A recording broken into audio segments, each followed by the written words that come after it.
Айылдын кереметтеринин бири ушул. Кычыраган кышта каткан каардын үстүнө каткан журкан төшөк шырдактарды алып чыгып, көөдөн арылтып, чаңдан арылтып күйдүргөн ар бир эл апанын адаты эмеспи? Бул эмне болгон шырдак десем, апама апасынан себине келген шырдак экен. Туура 33 жыл болду деди.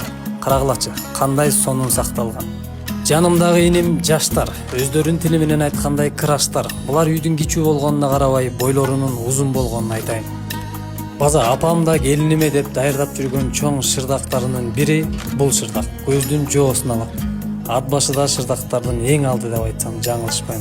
Бул кереметке апам канча жип, канча ийне, канча убакыт арнаса, андан кем эмес ден соолугун да арнаган. Мындай эмгекке лайк, комментарий басып колдой кетесиз деп ишенем. Эмбиржон. Ошон үчүн үйгө таза кириш керек да онда.